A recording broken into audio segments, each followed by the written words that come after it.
Halo Juma Menseret. Loh, kenapa kau ketawa? Kan itu namamu, Juma Menseret. Horas le. Horas, silakan. Aduh, nama apa itu le? Sindiran le. Oke, silakan. Apa mau kau sampaikan? Silakan. Enggak apa pertanyaan ini aja le yang Siap. ya, apa namanya ringan-ringan lah. Ya, silakan. Biar si apa kawan-kawan kita Muslim ini bisa cepat paham.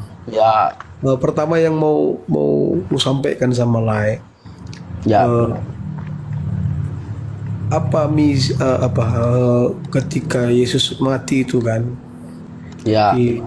dikubur selama 3 hari di dalam kuburan kan. Apa yang bisa Lai jelaskan dari sana tentang misi penyelamatan itu? Ngapain Yesus kita itu di dalam kubur? Jadi artinya supaya orang Muslim ini tahu gitu le. Membebaskan arwah manusia dari alam kubur itu.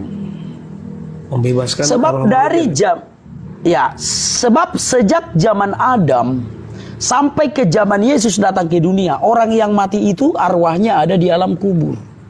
Mau dia orang suci, mau dia orang kudus, kalau dia mati arwahnya itu ada di alam kubur. Maka Yesus membebaskan arwah mereka dari alam kubur itu. Matius 27 ayat 52 dan 53. Dan kuburan-kuburan terbuka, banyak orang kudus yang telah meninggal bangkit. Dan sesudah kebangkitan Yesus, mereka pun keluar dari kubur. Dan itulah yang berlaku sampai sekarang. Siapa yang percaya kepada Yesus, kalau dia mati arwahnya tidak akan masuk ke alam kubur itu lagi. Karena Tuhan Yesus sudah membebaskan arwahnya dari alam kubur itu.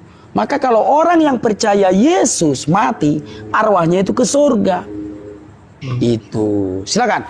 Jadi ada semacam peperangan maksudnya di sana. Tidak ada peperangan, pembebasan. Iblis tidak bisa berperang melawan Tuhan, enggak imbang. Iblis itu bisa berperang melawan malaikat. Baca Wahyu 12. Jadi iblis itu hanya bisa berperang melawan malaikat. Dengan Tuhan enggak imbang. Jadi iblis itu takut. Melihat Tuhan, iblis itu takut. Jadi ketika Yesus turun ke alam kubur, Yesus bebaskan arwah manusia yang disandra iblis di alam kubur itu. Itu saudaraku. Yesus membebaskan arwah manusia yang disandra iblis di alam kubur itu, dan itulah yang berlaku sampai sekarang itu. Jadi saat dia bangkit itu le, apa yang bangkit? Ke daging kemanusiaannya. Kemanusiaannya bangkit. Oh iya. Kemanusiaannya itu bangkit, tidak busuk. Kenapa? Karena kemanusiaannya itu, karena tubuh Yesus itu adalah firman yang menjadi manusia, bukan berasal dari debu tanah itu. Beda seperti kita. Kalau kita ini kan tubuh kita ini berasal dari debu tanah kan? Nah, sementara tubuh Yesus itu bukan berasal dari debu tanah. Tetapi tubuh Yesus itu berasal dari firman yang menjadi daging. Sampai itu naik ke surga le ya? Ya, dan naik ke surga menjadi seperti semula. Sebelum menjadi daging, dia adalah firman Allah kan? Nah, kembali lagi menjadi gitu ya, le? Iya, firman Allah. Itu saudaraku. Kembali kepada ketuhanannya ya. Siap. Jadi gini le, kayak mana kalau kita menanggapi orang gini kan? Ya. Dalam nama Bapa, Anak, dan Roh Kudus, yaitu Tuhan Kristus. Apa yang salah? Yang dipaketkan ya semua le. Nama Tuhan kita kan Yesus Kristus. Tuhan Yesus Kristus. Ya. Yesus itu berasal dari bahasa Ibrani Yeshua. Ya. Yeshua itu artinya Yahweh menyelamatkan. Ya. Jadi nama Tuhan kita itu adalah Yesus Kristus. Yahweh menyelamatkan. Ya. Bapa itu bukan nama pribadi, itu bukan. Ya. Allah itu sesembahan. Bapa itu hakikat. Bapa, anak. Jadi Bapa itu artinya sebutan untuk sesembahan itu. Nama Tuhan kita ya Yahweh. Yahweh menyelamatkan, itulah Yesus. Yesus Kristus. Itu saudaraku. Itu ya. Jadi tidak ada masalah dengan itu. Sebut saja nama itu. Ya. Artinya kan gini, Le. Kita kan percaya bahwa Allah Tritunggal. Ya, Kalau kita bilang Allah Tritunggal itu sama dengan ketauhidan seperti yang dipahami oleh kawan-kawan kita Muslim ini. Kira-kira sama nggak itu, Le? baik. Coba lihat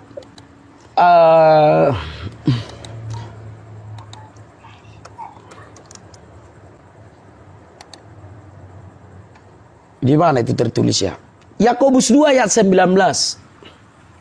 Yakobus 2 ayat 19. Ayat 19. Bentar ya, Le. Biar aku baca ya, Le. Ya. Ya. Yakobus 2 Ayat 19. 19. Ya, Yakobus 2 ayat 19. Oke. Engkau percaya bahwa hanya ada satu Allah saja. Itu baik, tetapi setan-setan pun juga percaya akan hal itu dan mereka gemetar. Nah, jangankan kadurun, setan pun percaya Allah itu satu. Setan, jangankan kadurun, setan pun percaya Allah itu satu. Tetapi setan gemetar, sama seperti kadurun gemetar. Kenapa kadurun dan setan gemetar? Karena mereka tidak bisa menjelaskan Allah yang satu itu. Ya cuma percaya aja, pokoknya Allah itu satu. Cuma itu aja. Coba jelaskan dulu Allahmu yang satu itu. Gemetar. Iya. Kan begitu. Mereka hanya percaya satu Allah saja, itu baik, tapi mereka gemetar. Allahmu ada berapa? Ada satu. Coba jelaskan dulu Allahmu yang satu itu. Gemetar, takkan bisa dijelaskannya. Karena hanya percaya satu Allah saja, tapi dia tidak bisa menjelaskan. Nah, kalau kita orang Kristen, anak Batak, apakah kau percaya Allah itu satu? Saya percaya ada satu Allah saja. Coba jelaskan dulu anak Batak. Ku jelaskan dengan Tritunggal. Jadi Tritunggal itu adalah penjelasan terhadap Allah yang satu itu. Kita percaya ada satu Allah saja. Tritunggal itu penjelasan dari Allah yang satu ini. Kalau kita mau menjelaskan Allah yang satu ini, ya Tritunggal itu cara menjelaskannya. Jadi sekali lagi, Tritunggal adalah penjelasan terhadap Allah yang satu itu. Jadi kalau orang yang tidak mengerti Tritunggal, tapi percaya satu Allah saja, dia akan gemetar. Kau percaya satu Allah saja, percaya. Coba jelaskan dulu, Allah yang satu itu ada di mana? Seperti apa dia? Gemetar. Karena dia tidak mengerti Tritunggal. Itulah yang bikin aku bingung, Le. Ya. Pernah ngomong sama itu ya kan, dan juga Siap. pernah aku baca Quran ya kan. Ya, nggak usah Pak, terlalu berlebihan membahas agama orang, nggak usah. Bukan, maksud saya kan gini, Le. Orang itu kan sangat berlebihan, Le, sampai menghujat, Le, sama kita. Ya, nggak bisa kita tiru. Kita kan penyembah Tuhan. Ya itulah maksudku. Ada ku baca juga di situ waktu itu kan, kata Tuhan misalnya kan kami dibikin, Le. Kan gitu. Jadi pas tanya kami itu tunggal atau jamak kan gitu kan. Nah, semua orang bilang itu tunggal. Mana ada tunggal kami. Yang tunggal itu aku, itu baru tunggal. Itu yang makanya mereka gemetar. Mereka hanya percaya satu Allah saja, tapi mereka gemetar, gitu loh. Betul. Bahkan nggak mau jujur ya, Le. Bah, kalau kadurun jujur udah murtad, kayak mana ya kau? Kalau kadurun mau jujur udah murtad, coba dulu. Iya. Siapa hakim yang adil di akhirat nanti? Yesus, tapi yang diikuti. Kan begitu. Kalau diikutinya siapa yang terkemuka di dunia dan di akhirat? Siapa? Tuhan Yesus, Le. Tuhan Yesus kau ikuti. Kan seperti itu. Iya. Makanya aku bilang, kalau kadurun jujur, ya udah murtad. Le, Paulus apa sih Muhammad, Le? Bukan, kita nggak bahas agama orang lain.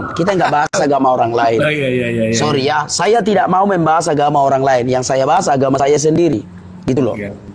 Oke. Paham ya? Iya. Padahal jelas tertulis, yang terkemuka di dunia dan di akhirat Yesus. Yang diikuti Paulus.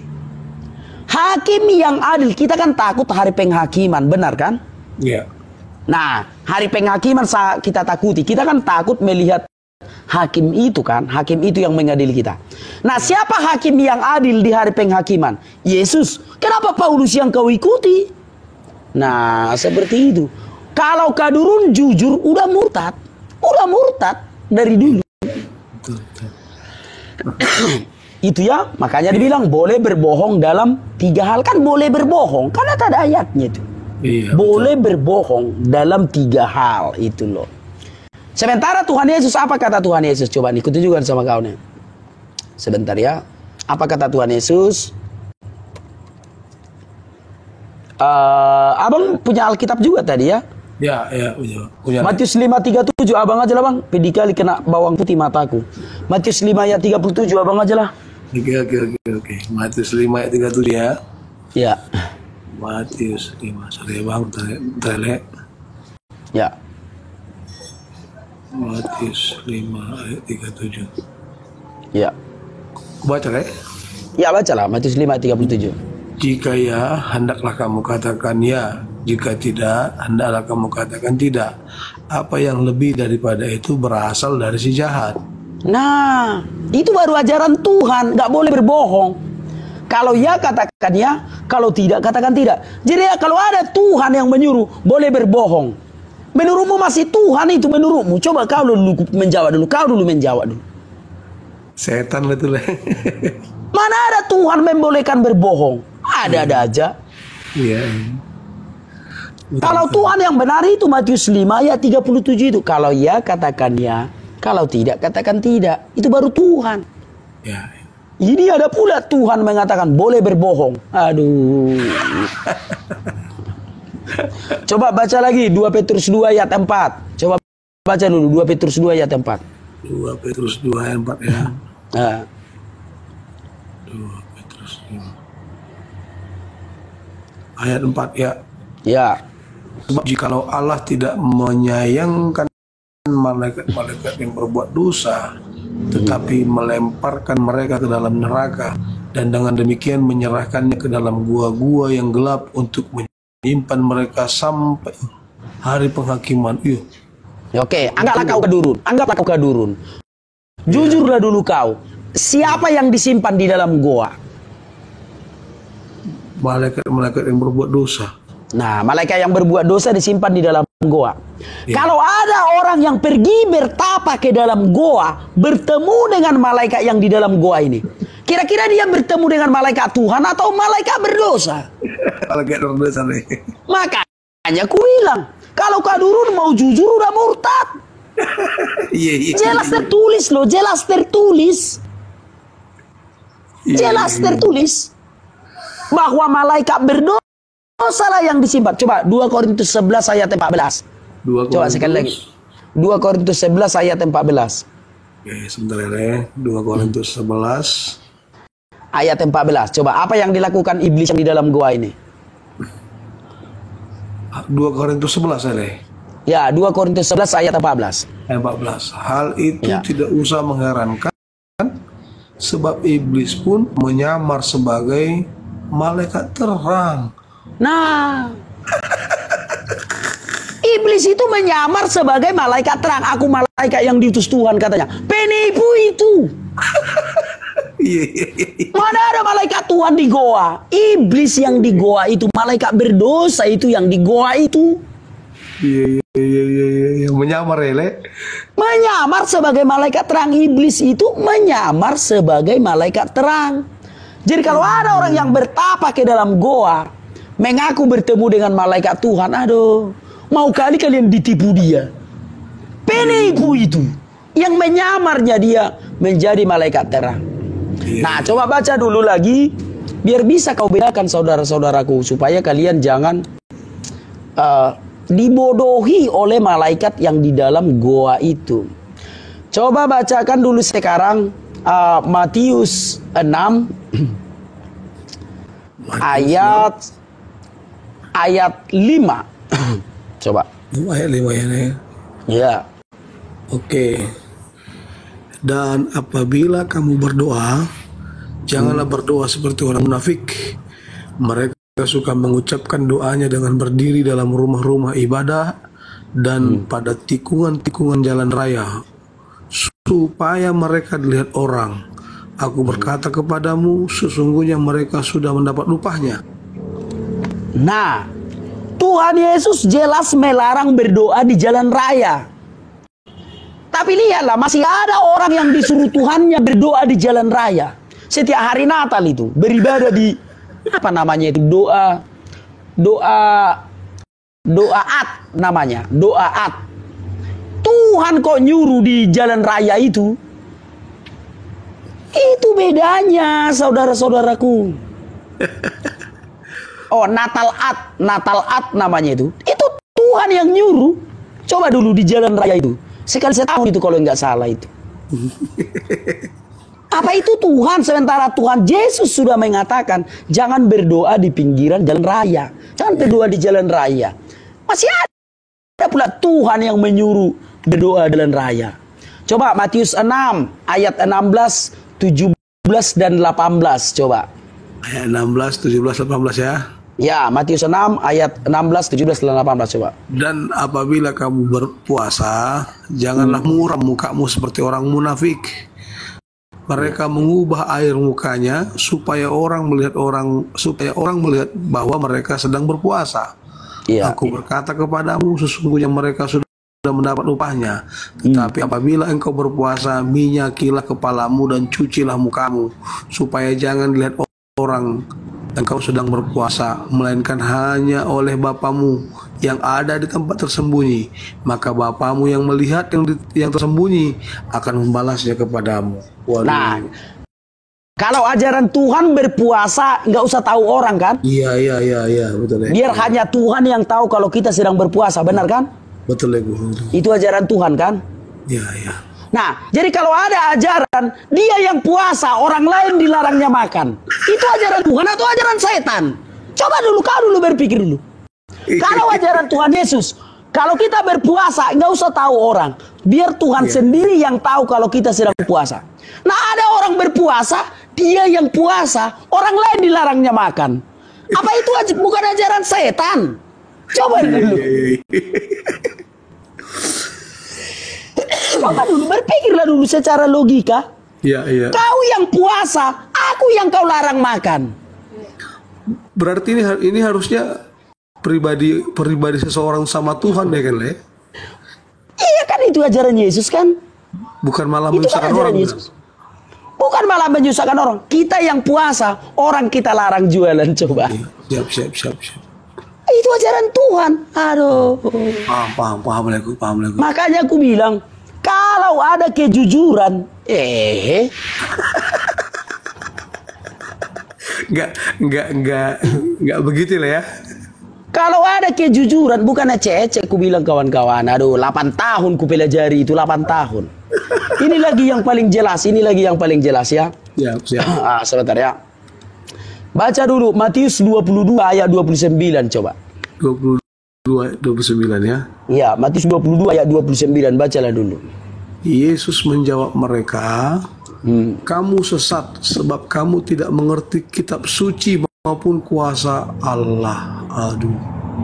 Ayat 30-nya lanjut.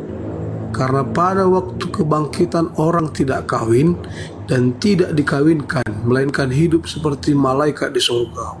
Nah, pada waktu kebangkitan enggak ada kawin, kata Tuhan Yesus. Jadi kalau ada pendeta yang mengajarkan di sorga memecah perawan, kira-kira ini ajaran Tuhan atau aduh, geleng-geleng aku terus geleng-geleng. Tapi mereka ini lain hal, mereka tidak tahu kan gitu. Iya. Lain ini banyak orang mengaku, wah saya lebih mengerti kitab sucimu katanya. Coba dulu, dia sendiri yang mengaku dia mengerti Alkitab. Apa ini tidak dibacanya? Bahwa pada waktu kebangkitan kita hidup seperti malaikat di sorga, tidak ada kawin-mawin. Jadi kalau ada yang mengatakan di sorga memecahkan perawan, ini ajaran Tuhan atau ajaran setan? Kan begitu. Tapi katanya gini, Le, itu katanya kenikmatannya itu katanya setara dengan seperti itu katanya, Le. Itulah yang nggak ada keju. Sudah tertulis yang montok. Itu tertulis loh, montok. Bahenol. Orang tertulis kok apa namanya? Majas dan segala macam.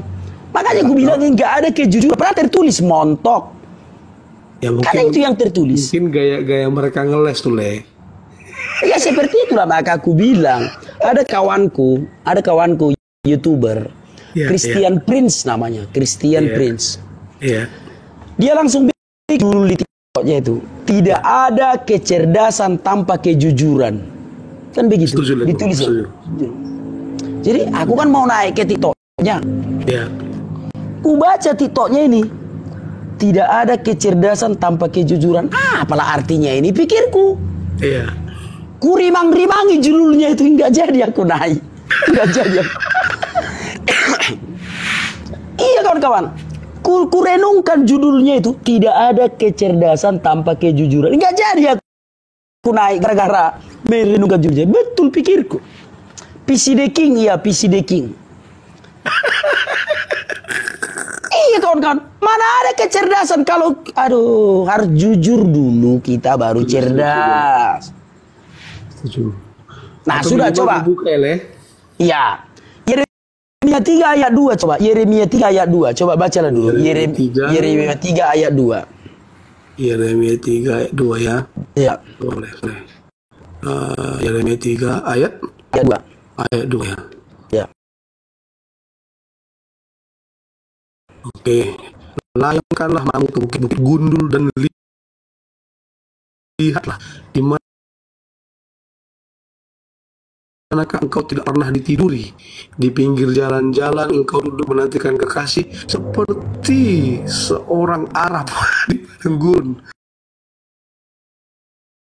Engkau telah mencemarkan negeri dengan jinahmu dan kejahatanmu. Waduh. Nah, Alkitab mengatakan seorang Arab di padang gurun itu simbol apa itu?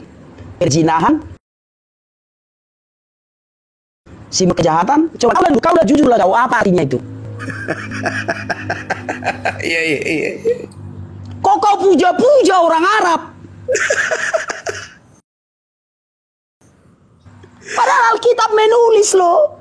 Dengan jelas Alkitab menulis. Iya. Asal pendeta dari Arab, istrimu pun kau kasih. Kan aneh kau. Disusui pula. Asal dia pendeta dari orang Arab, udah, kasih mobil, kasih apa. Asal dia pendeta orang Arab, istrinya pun diminta dikasih. Udah dibilang di Alkitab kalau itu simbol pencabulan, simbol perzinahan, simbol kejahatan. Iya. Yeremia 3 ayat 2. Nah sekarang satu lagi nih, Yeremia 23 ayat 15. Yeremia 23 ayat 15. Ayat 15. Sebab itu beginilah firman Tuhan semesta alam mengenai para nabi itu. Sesungguhnya aku akan memberi mereka makan ipuh dan minum racun. Nabi itu diapain? Minum racun. Jadi kalau ada nabi yang diracun, masih mau kau mempercayainya? Ya kalau masih hidup Le, bisa aja kita percaya Le. Ya ini bercerita tentang diracun kan. Kalau racun Tuhan kan mati kan. Iya. Nah masih mau kau mempercayai nabi yang kena racun? Coba dulu, padahal udah tertulis di kitab sucimu, nabi palsu itu akan diracun. Ada nabi yang diracun seperti Luga Tambunan. Masih kau percaya Luga Tambunan itu nabi, padahal dia kena racun?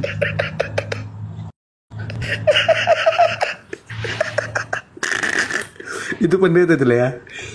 Pendek mengaku nabi. Orang Batak itu Luga Tambunan, Marga Tambunan dia mengaku nabi. Iya. Udah jelas-jelas dia mati diracun, masih ada yang mempercayai dia nabi. Coba Masuk TV itu Luga Tambunan itu.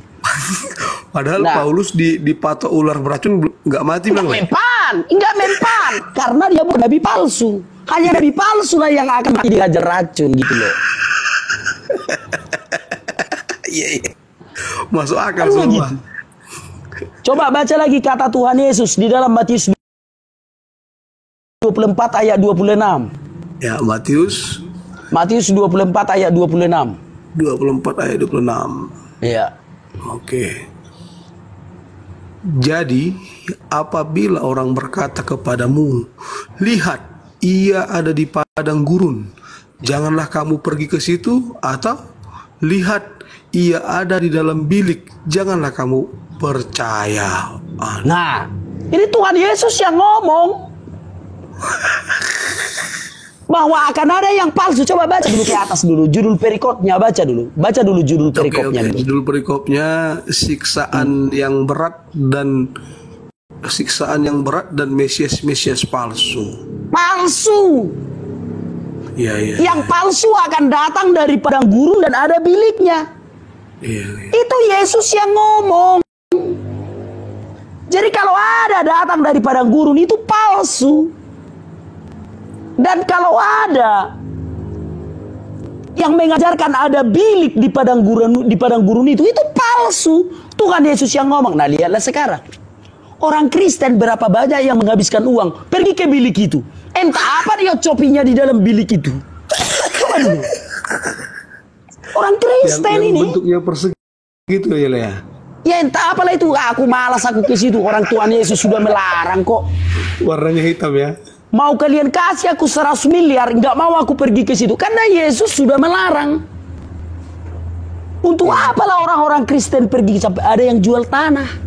Iya, betul, betul. Sampai jual tanah Yesus sudah melarang. Iya. Apalagi mau kita bilang? Padang gurun dan bilik ya. Jelas bisa itu dan gurun dan bilik. Ada bilik. Dan janganlah kamu percaya, Le. Ya. Kalau aku kan tidak ada gelar pendeta. Itu. Ya. Nah, jadi itulah bilang, aku pendeta. Berarti Alkitab daripada anak bata. Mengerti Alkitab masih mau. Berarti Le, pertanyaan begini, Le. Berarti harusnya setelah Yesus datang ke dunia, berarti setelah Yesus kalau ada yang mengaku-ngaku nabi atau utusan Tuhan, itu palsu, Le. Palsu dong. Udah pasti palsu. Patutlah di Israel nggak ada lagi kan yang mengaku nabi setelah Yesus. Mana ada? Nanti sampai sekarang, nunggu. Le. Sampai sekarang nanti nunggu Yesus untuk kedua kalinya. Datang lagi, Le. Iya. Nanti sampai Yesus datang untuk kedua kalinya, itulah yang ditunggu-tunggu orang Israel. Itu Atau loh. bisa kita mengklaim, Le, kalau Yesus itu penutup. Iya. Oh. Gitu loh. Itu ada di dalam sebentar ya. Ya, ya. Sebentar ya. Ibrani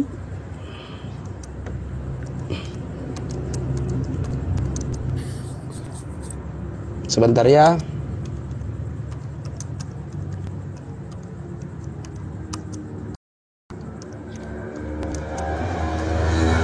Sebentar, sabar dulu.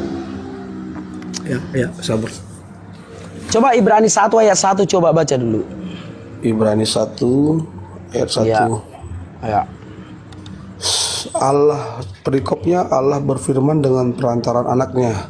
Ya. Setelah pada zaman dahulu Allah berulang kali dan dalam pelbagai cara berbicara kepada nenek moyang kita dengan perantaran nabi-nabi. Ayat 2-nya lah ya. Ya. Maka pada zaman akhir ini Ia telah berbicara kepada kita dengan perantaran anaknya yang telah Ia tetapkan sebagai orang yang berhak menerima segala yang ada. Oleh Dia Allah telah menjadikan alam semesta. Berarti pada zaman dulu ada para nabi kan? Ya. Nah, kalau setelah zaman akhir perantaraan siapa? Langsung anaknya. Anaknya. Setelah anaknya kan nggak ada lagi nabi. Nabi itu kan pada zaman dulu. Iya, iya. Nah, iya. itu. Berarti anaknya itu berbicara tentang dirinya sendiri loh berarti. Ya, benar. Gitu ya. Berarti Iya. artinya berarti sebenarnya kalau dibilang kitab Injil itu sebenarnya dia sendiri Injil itu lah ya. Yes, Injil itu kan kabar baik. Iya. Yesus itulah kabar baik. Kan begitu. Yesus Berarti dia itulah sendiri kabar gitu, baik. Dek. Ya, Yesus itulah Injil itu. Oh.